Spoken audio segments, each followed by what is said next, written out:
మెదక్ జిల్లాలో 78 కోట్ల 19 లక్షల శ్రీనిధి రుణాలు ఇవ్వాల్సి ఉండగా 36 కోట్ల రూపాయల రుణాలు అందించడం జరిగిందని, మరో 43 కోట్ల రూపాయలు 3 నెలల్లో అందించడం జరుగుతుందని మెదక్ జిల్లా శ్రీనిధి రీజనల్ మేనేజర్ గంగారం అన్నారు. చిన్నశంకరంపేట మండల కేంద్రంలోని ఐకేపీ కార్యాలయంలో శ్రీనిధి రుణాలకు సంబంధించిన రికార్డును ఆయన పరిశీలించారు. మండలంలో ఇచ్చిన రుణాలు, వాటి రికవరీ గురించి అడిగి తెలుసుకున్నారు. అనంతరం ఆయన మాట్లాడుతూ మెదక్ జిల్లాలో 78 కోట్ల 19 లక్షల రుణాలు ఇవ్వాల్సి ఉండగా వాటిలో 36 కోట్ల రుణాలు శ్రీనిధి ద్వారా అందించడం జరిగిందని, మరో 43 కోట్ల రూపాయలు రుణాలు ఇచ్చేందుకు ప్రణాళిక చేస్తున్నట్లు ఆయన తెలిపారు.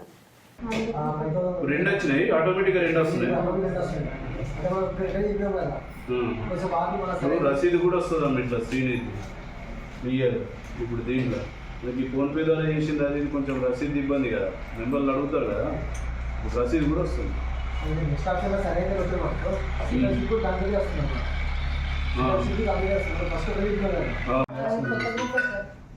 కొత్త గ్రూప్ సెట్ అవుతుంది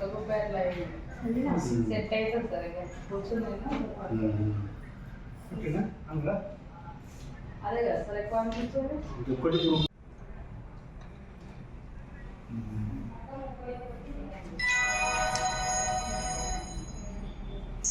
అంతే సార్. శ్రీ వెంకటేశ్వర గ్రూప్ కావాలి. ఎక్కడ ఉంటుంది గ్రూప్? పల్లె సార్. లోకల్ కాదా? లోకల్ కాదు. మాట్లాడినా నిన్న ఊసిన పెట్టిన కడతామన్నారు. రెండు వేలు ఉన్నాయి. అమౌంట్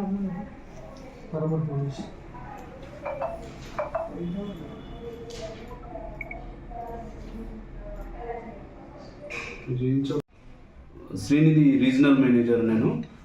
అయితే జిల్లాలో శ్రీనిధి టార్గెట్ వచ్చేసి మొత్తం 78 కోట్ల 19 లక్షలు ఈ సంవత్సరం. దాంట్లో వచ్చేసి ఈ రోజు నాటికి, అంటే ఈ నెల నాటికి 36 కోట్లు మనం డిస్బర్స్మెంట్ చేయడం జరిగింది. 36 కోట్లకు ఇప్పుడు ఆల్రెడీ ఇంకా రిమైనింగ్ అమౌంట్ ఏదైతే గ్యాప్ అమౌంట్ ఉందో, అంటే గ్యాప్ అమౌంట్ ఇంకా మనము మొత్తం చేయాల్సింది ఇంకా 43 కోట్లు చేయాలి. 43 కోట్లకు మేము ఇప్పుడు యాక్షన్ ప్లాన్ చేసుకుంటున్నాము.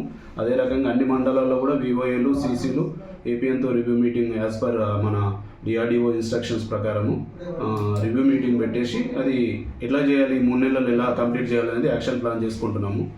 నెక్స్ట్ ఇంకొకటి ఏంటంటే రికవరీ గురించి. ఇప్పుడు ఏంటంటే కొంచెం ప్యాడీ అమౌంట్స్కి టచ్ అయ్యాయి కాబట్టి కొంచెం రికవరీ అమౌంట్ ఇంప్రూవ్ అవుతుంది. ఇప్పుడు వచ్చేసి 75% ఉంది జిల్లాది శ్రీనిధిలో. ఇంకో 25% గ్యాప్ ఉంది కాబట్టి కొన్ని ఆ రిపేమెంట్స్ అమౌంట్ కూడా మొత్తం కూడా రికవర్ చేయడానికి మేము విలేజ్లలో ఎక్కడెక్కడ ఏమైతే ప్రాబ్లం ఉన్నాయో ఆ ప్రాబ్లం తీసుకొని మేము డిఆర్డిఓ సార్కు, అదే రకంగా కలెక్టర్ సార్ కూడా ఈ సబ్మిట్ చేసి ఆ రికవరీని కూడా ఇమీడియట్గా రికవర్ చేయడానికి మేము ప్లాన్ చేసుకుంటున్నాము. ఇప్పుడు ఎక్కడైతే మాకు ఈరోజు నేను ఇక్కడ శంకరంపేట రావడానికి ఏంటంటే మెయిన్గా మాకు ఇక్కడ ఒక 2-3 వివోలు కొంచెం ప్రాబ్లం ఉన్నాయి. అవి ఏంటి అంటే కామారం ఒకటి ఉంది, అదే రకంగా జంగరాయి ఒకటి ఉంది, అదే రకంగా ఇక్కడ లోకల్ పద్మనాభ వివో అని ఉంది. ఈ వివోల రికవరీ కూడా మేము చేయడానికి యాక్షన్ ప్లాన్ చేసుకున్నాము. ఆల్రెడీ 20వ తారీఖు డిస్టిక్ కూడా, జిల్లా కూడా వివోలను పిలిపిస్తున్నాము ఇక్కడ ఈ వివోలకు సంబంధించి.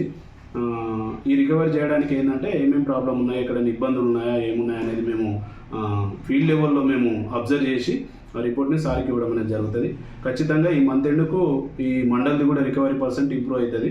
అదే రకంగా డిస్టిక్ అది కూడా అన్ని మండలాల్లో కూడా ఇదే రకమైన యాక్షన్ ప్లాన్తో మేము ముందుకు వెళ్ళడం జరుగుతుంది. ప్రతి మండలం కూడా నేను విజిట్ చేయడం జరుగుతుంది. ఓకే. శంకరంపేటలో మొత్తం వచ్చేసి 26 వివోలు ఉన్నాయి. అంటే గ్రామాలు అంటే వివో ఒక్కొక్క గ్రామంలో 2 వివోలు కూడా ఉంటాయి. దాంట్లో మనం 32 వివోలకు మనం లోన్లు ఇవ్వడం జరిగింది. అదే రకంగా మొత్తం వచ్చేసి 943 ఎస్హెచ్జీలు ఉన్నాయి సంఘాలు. ఈ 943లో మనం లోన్ ఇచ్చింది, అంటే లోన్ ఇప్పటి వరకు అవుట్ స్టాండింగ్ ఉంది 500 ఎస్హెచ్జీలకు లోన్ ఉంది. సభ్యులది ఒకవేళ మనం సభ్యులది తీసుకుంటే 9,765 మంది సభ్యులు ఉన్నారు. దీంట్లో 7,190 మందికి మనం లోన్ ఇవ్వడం జరిగింది శ్రీనిధి ద్వారా. నెక్స్ట్ ఈ సంవత్సరం టార్గెట్ వచ్చేసి, అంటే శంకరంపేట మండల్ ఒకటే, మీకు ఇంతకుముందు నేను జిల్లా శంకరంపేట మండల్ది టార్గెట్ వచ్చేసి 5,18,53,000. 5,18,53,000 ఈ రోజు వరకు డిస్బర్స్మెంట్ చేసింది 1,68,48,000 మాత్రం డిస్బర్స్మెంట్ అయింది. డిస్బర్స్మెంట్ పర్సెంట్ వచ్చేసి 32.49% డిస్బర్స్మెంట్ అయింది. ఈ రిమైనింగ్ ఏంటంటే ఈ 3,50,06,000 ఇప్పుడు ఏదైతే గ్యాప్ ఉందో ఈ 4 నెలలు మేము యాక్షన్ ప్లాన్ తీసుకొని ఖచ్చితంగా ఇప్పుడు ప్యాడీ కూడా, అంటే క్రాప్స్ అవి స్టార్ట్ అయింది కాబట్టి ఖచ్చితంగా వాళ్ళు మేము యాక్షన్ ప్లాన్ తీసుకొని 3,50,00,000 ఖచ్చితంగా బై ఫిబ్రవరి ఎండ్కే పూర్తి చేయాలని మేము యాక్షన్ ప్లాన్తో ముందుకెళ్తున్నాం.